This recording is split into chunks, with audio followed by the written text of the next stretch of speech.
हरियाणा में नेता विपक्ष को लेकर सियासी बयानबाजी जारी है और इसी कड़ी में राज्यसभा सांसद सुभाष बराला ने कांग्रेस पर निशाना साधा। उन्होंने कहा कि हरियाणा प्रदेश के इतिहास में ऐसा पहली बार हुआ कि विपक्ष के नेता के बगैर 2 बार सदन चला। देखिए रिपोर्ट।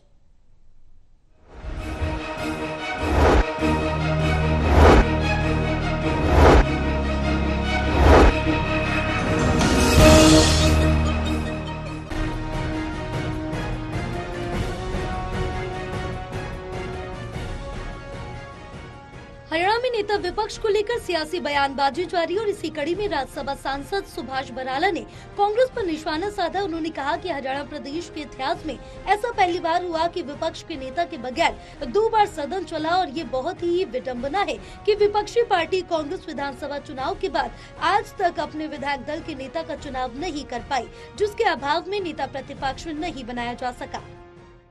अब हरियाणा विधानसभा का एक सेशन भी हो लिया। देखिए, शपथ के बाद दूसरा सेशन भी पूरा हो लिया और कांग्रेस और हुड्डा साहब अभी अपने विधायक दल का नेता भी नहीं चुन पाए। जब तक विधायक दल का नेता नहीं चुनेंगे वो अपना कांग्रेस का, तो विपक्ष का नेता भी नहीं मिल रहा हरियाणा प्रदेश को। तो दुर्भाग्य है कि पहली बार कोई सेशन ऐसा हुआ है जिसमें विपक्ष का नेता नहीं है।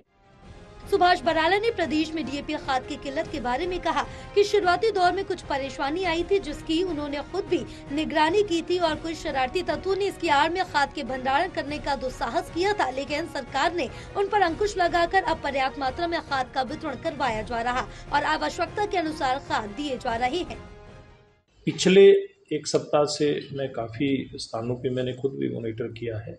किसानों को ज़रूरत के आधार पर खाद मिली है। अलग अलग जगह पर केंद्र सरकार ने जो सप्लाई दी थी उसके रैक लगे हैं प्रदेश के अलग अलग हिस्सों में, और वर्तमान में मुझे नहीं लगता भी कहीं किसान को कोई डीएपी की या यूरिया की कोई कमी है। हाँ, शुरू के अंदर इस प्रकार की चर्चाएं कुछ लोगों के द्वारा, जो शरारती तत्व होते हैं उनके द्वारा फैलाई गई थी कि डीएपी की कमी हो जाएगी, शॉर्टेज होएगी, और इस कारण से कुछ जो शरारती ऐसे लोग होते हैं जो स्टॉक करना चाहते हैं उन्होंने भी इसमें अपना काम शुरू कर दिया था। लेकिन सरकार की जागरूकता के कारण से, सरकार की चौकसी के कारण से ऐसे लोगों के ऊपर शिकंजा भी लगा है। कुछ हमारे किसान भाई भी ऐसे लोगों के बहकावे में आ गए थे, उन्होंने भी शुरू में अपने पास स्टॉक करने का प्रयास किया, लेकिन अब सब किसान भी इस बात को समझ गए हैं और सरकार की भी पूरी निगाह है कि किसी भी प्रकार से खाद की कोई कमी।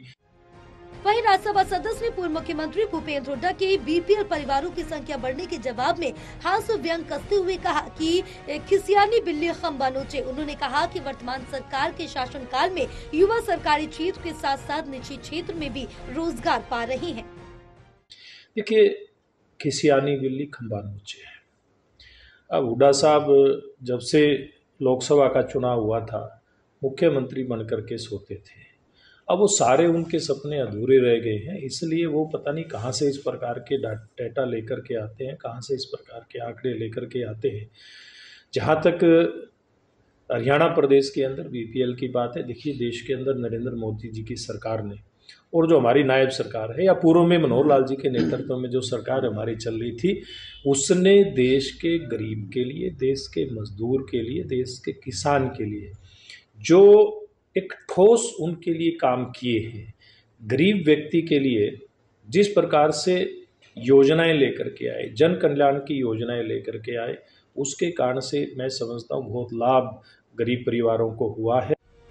सुभाष बराला ने आगे जानकारी देते हुए बताया कि आगामी 24 नवंबर को जींद में राज्य स्तरीय कार्यक्रम महर्षि वाल्मीकि जयंती समारोह का आयोजन किया जा रहा है, जिसमें मुख्यमंत्री नायब सिंह सैनी मुख्य अतिथि के तौर पर शिरकत करेंगे। उन्होंने कहा कि हमारी सरकार ने वादे के अनुरूप सरकार बनते ही उन वादों को पूर्ण करने का काम किया जो कि प्रदेश की जनता से किए गए थे। आपको बता दें कि सुभाष बराला जींद मुख्यालय पर चौधरी रणबीर सिंह विश्वविद्यालय में राष्ट्रीय एकता शिविर में भाग लेने पहुँचे थे।